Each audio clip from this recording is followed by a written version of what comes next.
পিতা পুত্র পবিত্র আত্মার নামে আমিন। যেখানে বিশ্বাস আছে সেখানে খ্রিস্ট আরোগ্য দান করেন। যেখানে আস্থা আছে সেখানে খ্রিস্ট আশা ফিরিয়ে দেয়। যেখানে মৃত্যু আছে সেখানে খ্রিস্ট নতুন জীবন দান করেন।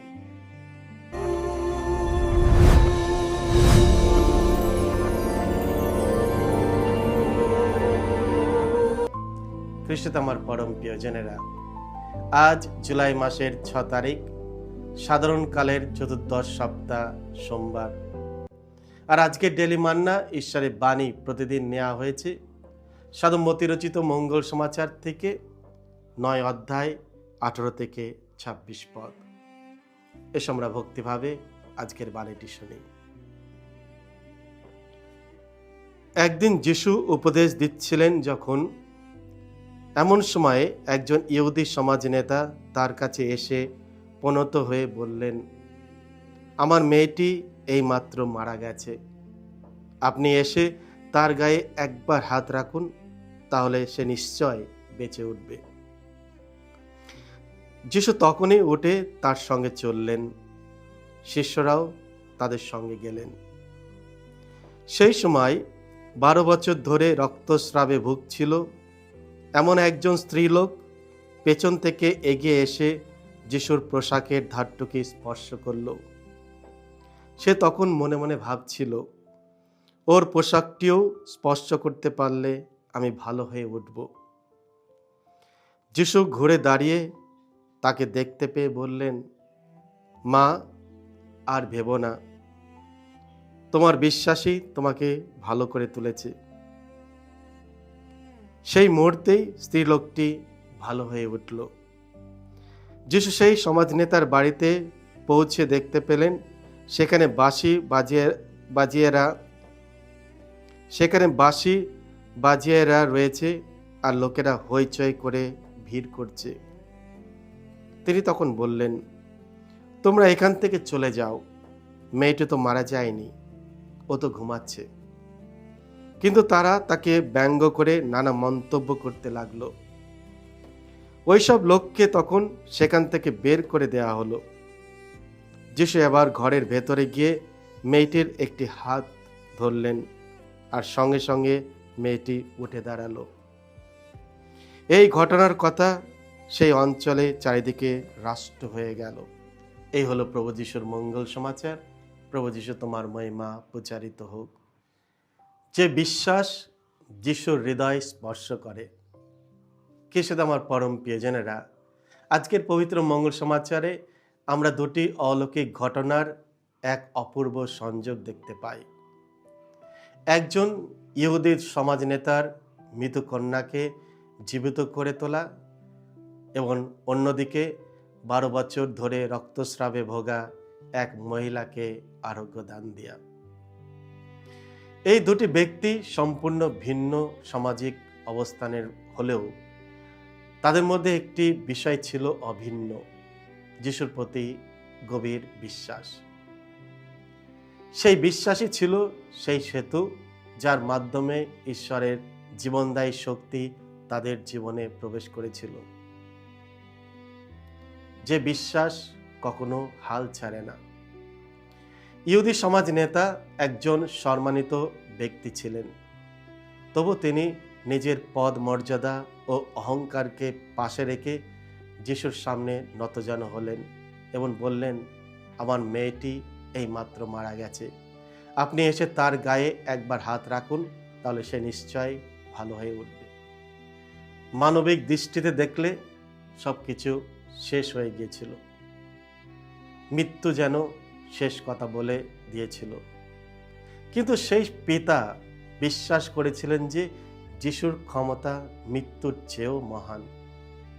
অন্যদিকে রক্তস্রাবে আক্রান্ত সেই নারী 12 বছর ধরে শারীরিক যন্ত্রণা, মানসিক কষ্ট এবং সামাজিক ও ধর্মীয় বিচ্ছিন্নতার মধ্যে জীবন কাটিয়েছিলেন। ইহুদি বিধান অনুযায়ী তিনি ছিলেন অশুচি। হয়তো তিনি চিকিৎসার জন্য তার সমস্ত সম্পদ ব্যয় করেছিলেন, কিন্তু কোনো উপকার পায়নি। তবু তার অন্তরের গভীরে একটি বিশ্বাস জেগেছিল। তিনি নিজেকে বলেছিলেন, আমি যদি শুধু তার পোশাকের কিনারাও স্পর্শ করতে পারি, তবে আমি সুস্থ হয়ে উঠব। তিনি উচ্চস্বরে কিছু বলেনি, সবার দৃষ্টি আকর্ষণও করেনি। তিনি শুধু বিশ্বাস করেছিলেন। প্রকৃত বিশ্বাস অনেক সময় যিশুর দিকে নেওয়া একটি ছোট কিন্তু সাহসী পদক্ষেপ থেকেই শুরু হয়। যিশু অদৃশ্য মানুষকেও দেখতে পান। আজকের এই ঘটনার সবচেয়ে সুন্দর দিক হলো, যাকে সমাজ উপেক্ষা করছিল, যিশু তাকেই লক্ষ্য করলেন। মহিলাটি যখন তার পোশাক স্পর্শ করলেন, তখন যিশু থেমে গেলেন, তার দিকে ফিরে তাকালেন এবং বললেন, মা, সাহস রাখো, তোমার বিশ্বাস তোমাকে সুস্থ করেছে। যিশু শুধু তার শারীরিকভাবে তাকে সুস্থ করেনি, তিনি তার মর্যাদাও ফিরে দিলেন। তিনি তাকে মা বলে সম্বোধন করলেন। আজও আমাদের সমাজে অনেক মানুষ নীরবে কষ্ট ভোগ করেন। একাকী, বৃদ্ধ-বৃদ্ধা, হতাশাগ্রস্ত মানুষ, অসুস্থ ব্যক্তি, দরিদ্র এবং যাদের হৃদয়ে গভীর ক্ষত রয়েছে। অনেকেই তাদের দেখতে পারে না, কিন্তু যিশু প্রত্যেকের কান্না দেখেন, প্রতিটি নীরব প্রার্থনা শোনেন এবং প্রতিটি ভাঙা হৃদয়ের ব্যথা অনুভব করেন। তার করুণাময় দৃষ্টি থেকে কিছুই লুকিয়ে থাকে না।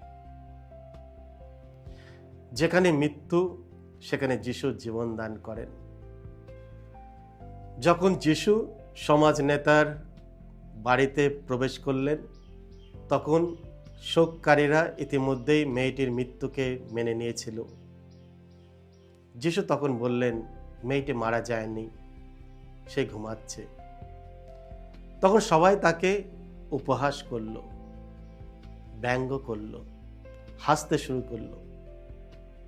লোকদের কাছে মৃত্যু ছিল শেষ কথা, কিন্তু যিশুর কাছে মৃত্যু কখনো ঈশ্বরের ভালোবাসার চেয়ে শক্তিশালী নয়।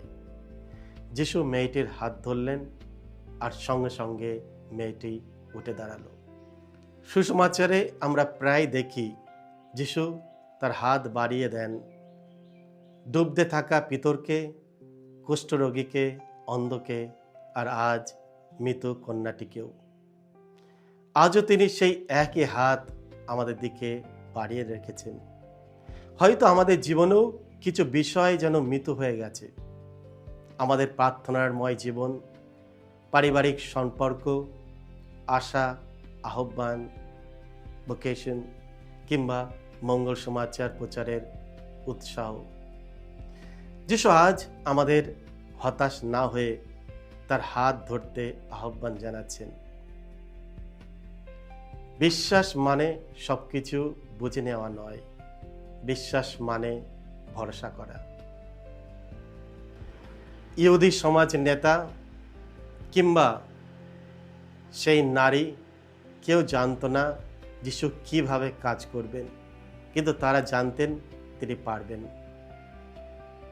খ্রিস্টীয় বিশ্বাস মানে সব প্রশ্নের উত্তর জানা নয়, বরং বিশ্বাস মানে পথ অন্ধকার হলেও যিশুর উপস্থিতির ওপর নির্ভর করা। প্রকৃত বিশ্বাস বলে, আমি বুঝতে না পারলেও যিশুর ওপর ভরসা করব। আমি দেখতে না পেলেও বিশ্বাস করব। আমি পড়ে গেলেও আবার উঠে যিশুর কাছে ফিরে আসব। সব কিছু শেষ হয়ে গেছে বলে মনে হলেও আমি স্মরণ রাখব খ্রিস্টই জীবনের প্রভু। আজকের পবিত্র মঙ্গল সমাচার আমাদের প্রত্যেককে একটি প্রশ্ন করে, আমি কি সত্যিই বিশ্বাস করি যে যিশু আজও আমার জীবনকে পরিবর্তন করতে পারেন? প্রিয়জনেরা, আসুন সেই রক্তস্রাবে আক্রান্ত নারীর মতো আমরা প্রার্থনা, পবিত্র ইউক্যারিস্ট এবং পবিত্র সাক্রামেন্টগুলোর মাধ্যমে বিশ্বাসের স্পর্শে যিশুর কাছে এগিয়ে যাই। সমাজ নেতার মতো আমরাও বিনম্রভাবে তার সামনে নতজানু হয়ে আমাদের পরিবার, দুশ্চিন্তা, অসুস্থতা এবং অসম্ভব বলে মনে হওয়া সমস্ত পরিস্থিতি তার হাতে উৎসর্গ করি। যেখানে বিশ্বাস আছে সেখানে খ্রিস্ট আমাদের আরোগ্য দান করেন।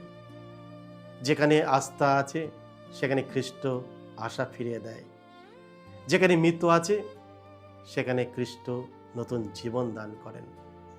কে সেটা আমার পরম প্রিয়জনেরা, আসুন আমরা কখনো যিশুর দিকে হাত বাড়াতে থেমে না যাই, কারণ তার করুণাময় হাত সবসময় আমাদের দিকে প্রসারিত রয়েছে। আমেন। সকলকে জয় যিশু। ঈশ্বর আপনাদের সকলকে আশীর্বাদ করুন।